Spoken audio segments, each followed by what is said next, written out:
Consultations. Consultation for today is advice for a 21 to 25-year-old. Love it. So I guess I'm out the gate for you guys. Advice for a 21 to 25-year-old. I just think about myself. When I was between the ages of 21 through 25, I'm still like this, but super ambitious. Like anything I'm inspired by, I'm chasing it.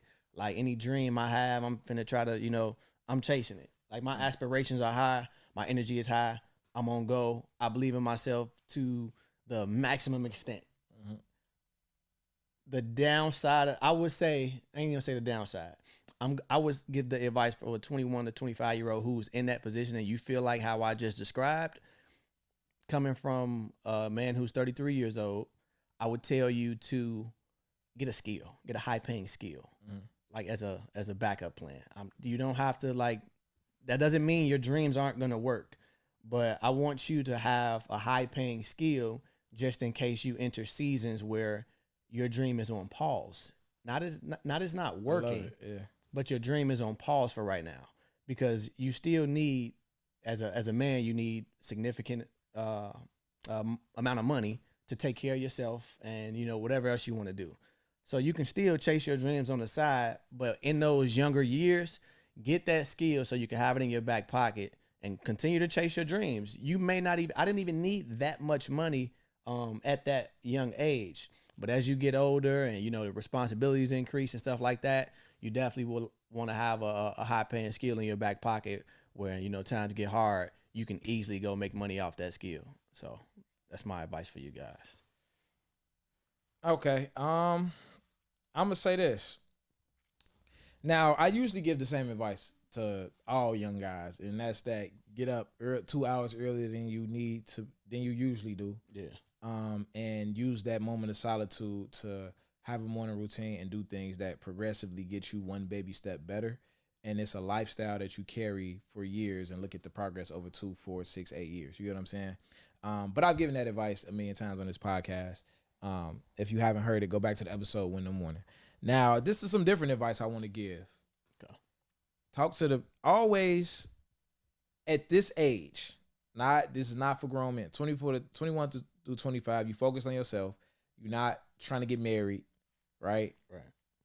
Always shoot at the prettiest girl in the room. Okay. Always. And the reasons for that is, number one, you're going to learn that rejection does not kill you. Yeah. That's the biggest thing. And that's a very important thing for young men to learn, is that rejection does not kill you. So now you're more confident in approaching people and trying things, because we put so much stock and value on pretty women, right? Yeah. So if it's easy for you to approach the prettiest woman in a room over and over again, it'll be easier to approach the CEO. Mm-hmm. You get what I'm saying? When you get into a room where it's time to network, you're not gonna have no problem approaching this nigga, because we put women on our way highest pedestal than that shit. Right. So the other thing is that because we put women at such a high stock, it's going to show you that looks don't mean as much as we think that they do. Just because the prettiest girl in the room is the prettiest girl in the room doesn't mean she's the woman for you.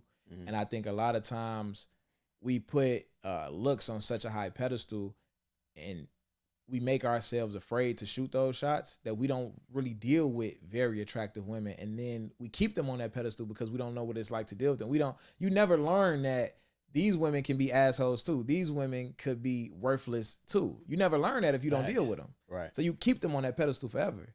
You know what I'm saying? So shooting your shot at the prettiest girl in the room, eventually you get one and you learn that, like, hey, just because she this pretty don't mean that she's super valuable, and I shouldn't care this much that she's that pretty. But you're never gonna learn that unless you shoot your shot at her. For sure. You know what I'm saying? And the other thing is just overall, it just builds confidence at the end of the day. That's the biggest thing. It just builds confidence. Even in rejection, like I put on my story the other day, I shot at Carrie Hilson before. Carrie Hilson didn't get me. I didn't have a shot at Carrie Hilson, but I still shot at her. Yeah.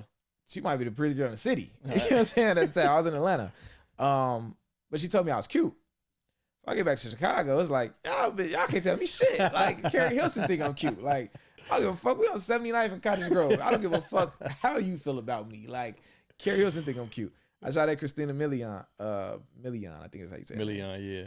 And I had her dying laughing and shit. You know what I'm saying? Like, just off some small 2-minute conversation type shit. Sure. So that shit was a crazy confidence boost. Even in rejection, just because you shoot at the pretty girl she reject you, don't mean it's gonna be like a nigga get the fuck out my face. It might not go. It might be a rejection, but it still might still boost you up a little bit. That's literally what happened to me when I was 12. Like she let me down in a nicer way. She was like, "Man, if you was a little older, I would absolutely give you my number." And that was like, boom. But to ask some advice to the guys to build the confidence or whatever. 21 through 25. That's what I would tell you to do. Do door-to-door sales. I've done door-to-door sales multiple times for multiple products. Like in my life, I've probably talking to 100,000 people or more. Like seriously, had conversations, whether they were 30-second conversations or whatever. But what that's gonna do is definitely gonna get you prepared for rejection. Yeah. And with door-to-door sales, I would say your first week, 2 weeks, you're going to get rejected so much, that shit going to go in one ear and out the other. Yeah. And so now you just you're not emotionally attached to whatever that response is. Mm-hmm. And the skill that I got through door-to-door sales is talking to people. Mm-hmm. I can talk to anybody. Mm-hmm. And just having normal conversation, because if you only practice talking to women when you're actually shooting your shot, it's going to be awkward. You know what I'm saying? Because you're practicing in the game. This is the game right now. You can actually practice talking to women or pretty women or whatever the case may be in the line at Jewel's, speaking to the cashier. Right. Hey, how you doing today? That's what's up. How your shift going? That's what's up. Just being charming. Just being fucking charming. Yeah. Because that's going to build the confidence, because you don't want anything from this cashier. It could be a guy. It could be a woman that you're not attracted to, mm-hmm. but you putting reps in just having normal conversation. So by the time you get to it, with strangers. Yeah. So by the time you get to a beautiful woman, it's just another conversation. Yeah. You're going to be way more smooth. She's going to pick up on that. She's not going to sense that she's on a pedestal. Yeah. It's just going to be a normal conversation, and your eyes going to be a lot better. And it's going to make you a lot more sociable as far as like reading people before you speak to them. Exactly. When they making that eye contact or seeing if they're avoiding eye contact. When the first thing they say to you, you'll be able to read their mood to see, should I progress with this or should I not? Like getting those reps in is going to teach you a lot. You know what I'm saying? But also just being charming. I flirt with women nonstop. Like, and majority of the time, I'm not even on shit. Like I might be at Chick-fil-A, and I might be ordering my food. It's a pretty girl right here. I'm not on shit with her. I'm not trying to talk to a chick that's nothing against women that work at Chick-fil-A at all. I would talk to a chick that works at Chick-fil-A, but typically I'm not trying to. Yeah. Right. But I'm getting my breakfast. I might say, hey, you think it's too early for lemonade? Like, no, it ain't too early. He's like, you trying to kill me? Like, what you like? You gonna let me drink lemonade this early in the morning? Like, just some. That's it. Normal conversation. And I'm pulling off. Mm-hmm. Whether she live, whether she pretty, whether she ready to go for me, whatever. I'm pulling off. I'm not really on shit. It just gets your reps up. It gets your reps up. It just make it easier. So now when you do see that pretty girl and you look up, you was looking down texting, and you look up and she right there and she walking past you, you can shoot. Oh my God! I wish we could insert the clip I'm gonna say. Denzel Washington in American Gangster. He was in this club. And he saw the woman. As soon as she looked up and made eye contact with him, he made a beeline straight to her.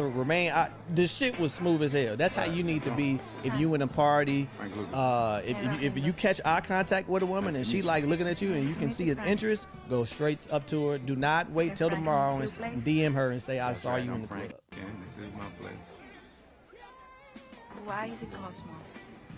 Why don't you call it Frank's? But when you own something, you can call it what you want.